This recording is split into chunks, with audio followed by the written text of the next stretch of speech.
Welcome to Chartloop's MEDDPICC series. Excited to be here with Craig Rajpal. Welcome, Craig. Good to be back again, Sean. Good to be Absolutely. back. Back.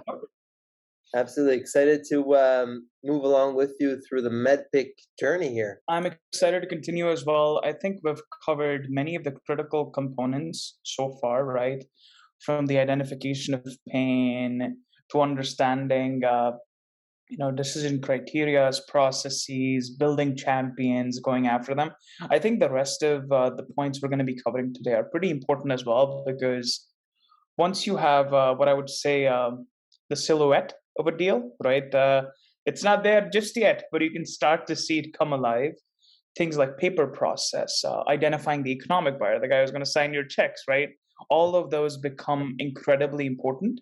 So I think the topics we're going to cover today are going to be very useful for the folks. And when I was when I had a little bit more black hair on my head, right? But back in those days, like I didn't understand the importance of paper process, of understanding how competition can come in and screw you at the last minute, of getting the win from the economic buyer. And this always led to kind of deals either stalling out, or on the flip side, you're forecasting something that, hey, I'm certain this is going to come in this quarter. We're all set and life is going to be good. And then it slips in the last 3 weeks, right? So this is going to help us avoid that today. Absolutely. Absolutely. So yeah, very, very excited to dive into all these topics. So maybe starting here with economic buyer, right? So we spoke about the champion, right? So maybe tell us a little bit about the economic buyer, and is he any different to the champion? Yes. So the way to think of champion is anybody who either has formal authority by virtue of their rank. In the company, I'm a SVP.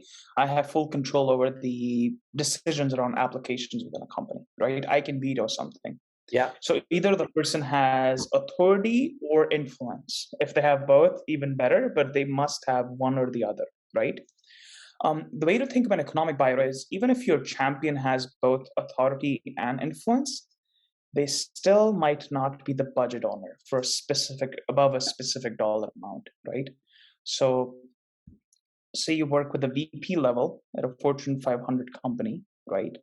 The VP can only sign off up and until, let's assume, 200K, right? Yeah. But the proposal you have in front of you is $500,000.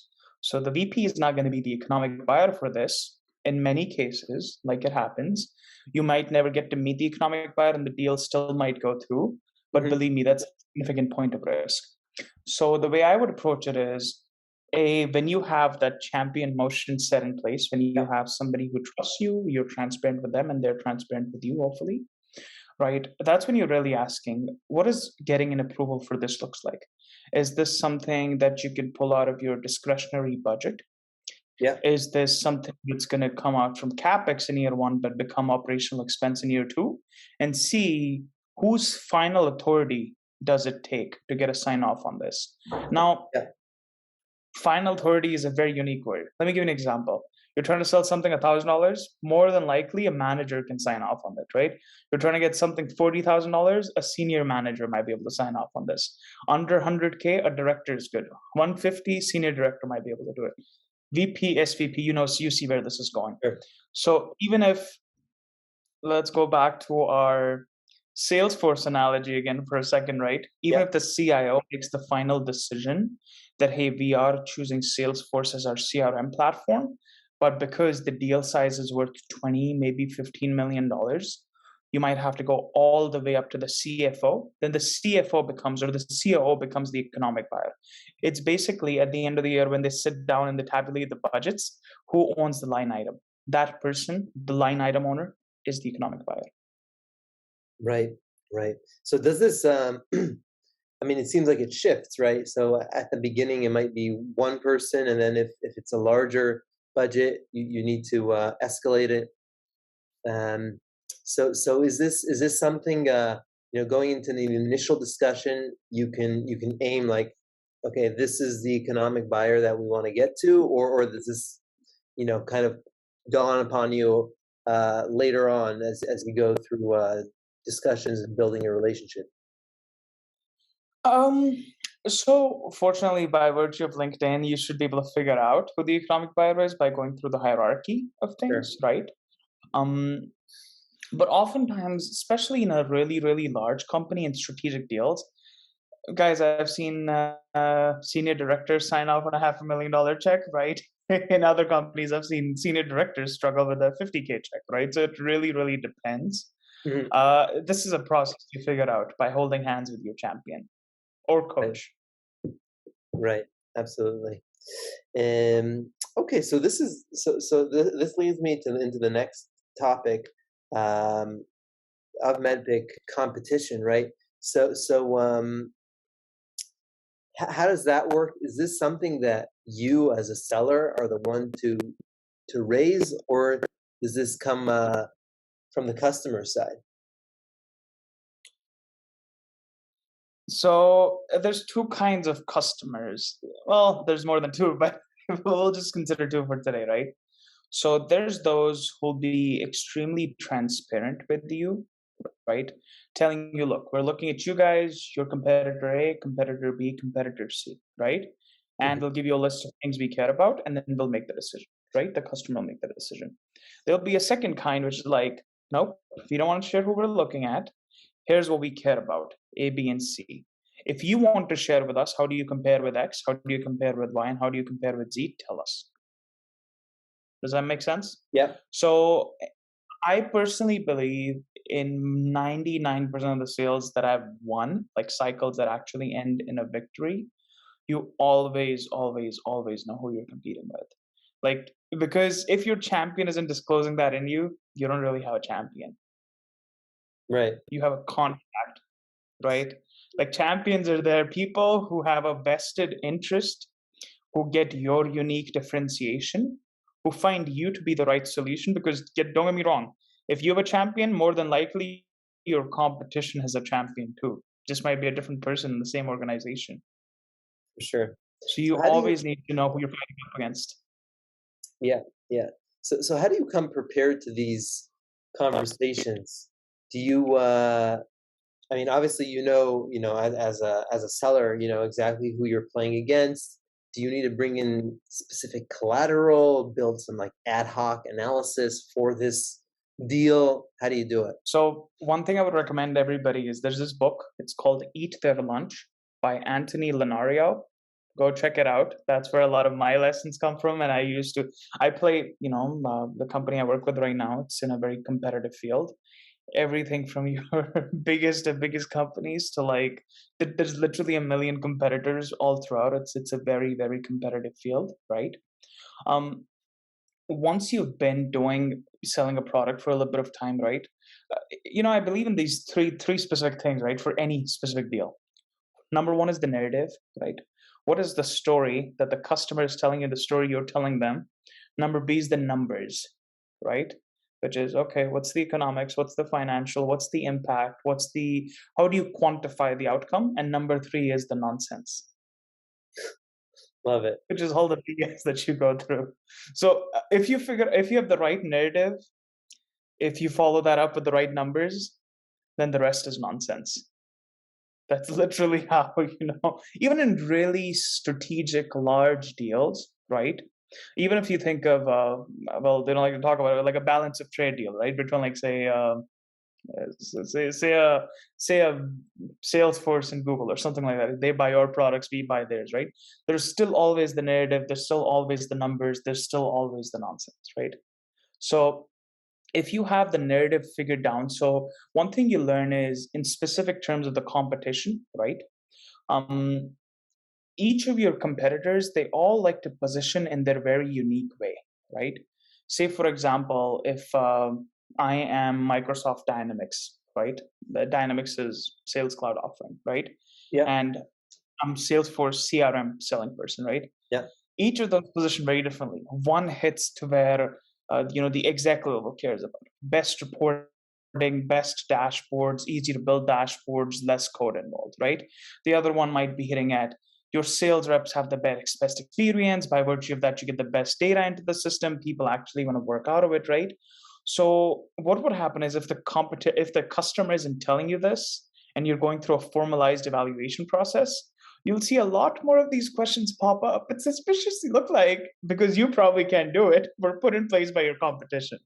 So that's another way we find out that who you're running up against if you don't have that information already. Right, right. And do you recommend using any battle cards and like kind of almost like on a feature to feature? Because I mean, you said the big picture, right? There's a narrative and the numbers; those are the things that matters. But like, how granular do you get, or is that like too tactical?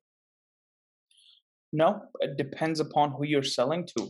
Oftentimes, I would say when you're selling to IT, CISOs, anybody on the technical side of the house, which majority of SaaS deals are, right? At the end of the day, uh, I would absolutely say getting as detailed as possible, like into the weeds level detail. Look, you might not need this info to win the deal, right? But let me tell you this: it doesn't hurt to help. It doesn't hurt for you to have this information for your champions beforehand, even when they don't ask. Put this out. Look, this is, one thing I've seen is in the salespeople who win deals and the salespeople who win some deals and lose some deals, right? The big difference is the ones who always win deals, right, who win most deals, they're going to do the legwork even when it's not needed. Like even when you know, hey, it's going smoothly, we're going to bring this home, life is all good, right? The ones who do the legwork, your customer says, "I like you more than your competition. We just have to do this X Y Z." That's fine. Put in a couple of hours, put that deck together, send that over to them. It is only going to help you, not going to hurt you.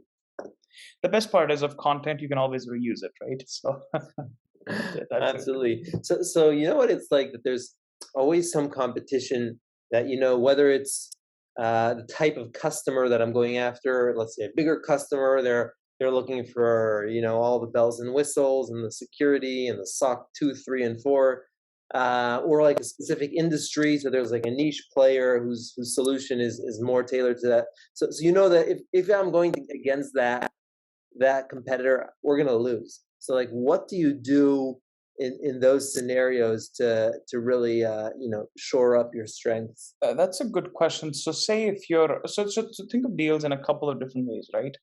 One is you have a formalized RFP process. Yeah. And if your first point of contact is that, hey guys, we got an RFP for you, well, that's not a good place to start. Let me tell you that. Because, usually somebody has likely shored up their confidence, gotten them to the stage to do an RFP, right? And these guys, and if you kind of crafted that whole deal, or somebody else is already shored up, like, already built up their own trust and value from their perspective. So, what I would suggest is based upon the dynamics of the deal, right? Of what's being thought of and what's being put in place. It's always good to, just understand from the customer again and again and again. When there's a RFP, it's a little bit easier. They quantify and, basically help you qualify the requirements that they have, right? But if there isn't one, it's always good to keep asking, what do you care about, right? And then if there's no like written down framework, you put it together based upon what you hear back so that you can show this to them. Hey, according to what you've told me, you care about X, Y, and Z. And out of these three, X is more important than the other two combined. Right. That keeps you. Is it worth maybe like pulling out of deals that you think is like a total no go? Absolutely. Am a staunch believer in if they don't agree to me, if procurement doesn't agree to get you connected with the business buyers, Hmm. business people who own Yeah. the pain, if you Same. will, Yeah. right? Don't participate in the Yeah. RFP. You don't win. Totally. Don't get me wrong. I've been on the other side where we've crafted RFPs, year and a half long deal cycle, took 8 months to convince the customer. Customer starts an RFP, goes out to three or four of my competitors, right? They all come in thinking, okay, we're going to bring this home. It doesn't happen that likely. Same with me, right? When going up against somebody, when the RFP is crafted essentially by somebody else's opinions and narratives and approach, yeah, it's very hard to flip those situations. Incredible. So okay, so this brings us to our last MEDDPICC acronym, which is the P, the paper process, and this really connects to what we're saying here. Uh, planning this paper process. So, going into a deal in the early stages, how do you, maybe first of all, tell us what the paper process is, and then how do you come to it prepared? Think of the paper process. So the unfortunate part about sales and the fortunate part about sales is when the customer says you are the vendor of choice, you can't celebrate yet because you still got another 3 to 6 months to go to get the actual deal in home, right? So the paper process, unfortunately, is that those 3 to 6 months that happens after you know you're going to bring it home, right? MSA, Master Services Agreement, Terms of Services, right? Now more and more so DPA, agreement with CCPA, California's privacy Yeah. regulation, GDPR, right? So data privacy addendum covers usually Okay. all of it, right? And then after that, a part of the paper process might also be a security review or a green light from the CISO's org, which in itself can take 3 or 6, well, Yeah. not 6, but like I've seen 3, 4 months at large, really large companies like Fortune 100s, right? Um, with that all in mind, I think the importance of paper processes, without the paper process, you really have no idea, even if you're going to win this deal, when is it going to be? Like, is it going to be a deal you win in Q4 or something you'll keep chasing in Q4, but you actually close in Q2 of next year, right? And that's where paper process is playing a key way. It's very, very important to, I say do it even earlier, but worst comes to worst, hey, customer tells you you have the technical win, let's go, right? Sit down with a customer, any veteran buyer, right? Anybody who's been at a company for a little bit of time, they'll usually know what it really takes to bring on board a SaaS offering within a company, right? How long did it took the last time? What did you have to go through? Any process changes? And you'll always discover something new, things that happen at the last moment. Like one of the big surprises that I see is folks trying to do an upsell, like an expansionary cycle, Yeah. right? And we see this with really, especially companies that go public, right? You're selling like $100 billion, $40 billion private unicorn, like private SaaS company, right? Just happened recently, so it's top of mind, right? And then the company goes public. Now it's a public company, and you realize, hey, I thought my upsell was going to take like 3 weeks to get done because it's just figuring out the numbers and just putting it in. But it turns out you have to go through a security review from scratch again, right? So even if you're an existing vendor that are using you today, you might have to as a part of a new process. So always keeping in check, what's going on, what's changed, what's new. That always helps. The other thing is I usually like to work with directly the business buyers, right? People who own the pain. But there are specific situations where procurement actually does help, and the paper process is one of those. Because in my opinion, they'll give you the most realistic exact answer if this is doable by a date XYZ or not. Right. And how do you bring it earlier on so you don't, you know, everything seems rosy, and then like, oh, our process is a year long. That's a good question. So it really depends on the organization. So one of my typical approaches has been when somebody agrees to a POC, it usually gets denied, just so you know. But the request has been, hey, look, I feel like we have something really tangible here, right? And the value we can provide you and the goals it can help you achieve, right? Let's start the MSA now so that if the POC takes us 3 months, we have the, you know, this terms of service, MSA done, security review done at the end of this 3 months so that you can actually make a decision and start implementing the solution, right? The realistic answer is usually people don't agree to that until they've done the POC. They decided you're the final option because nobody wants to waste their legal team's time. So, Right, right. but couldn't hurt to help. Couldn't hurt to help. No, absolutely. With any large deal, really, this process is critical, and remaining patient and working with it, and kind of twisting it all the time, so you kind of find ahead of time all the different twists and turns that you need to take will allow you to reach the final destination. So this is really like an end of a journey for us here with our little MEDDPICC series, going through each and every one of the steps of the process, and then formalizing this as part of your sales process as a rep and as a company. Um, any final tips, Craig, or thoughts of more for the sales rep of how to work with this? Like, do they have to be super stringent about this, or like I do this with some of my deals, so any thoughts?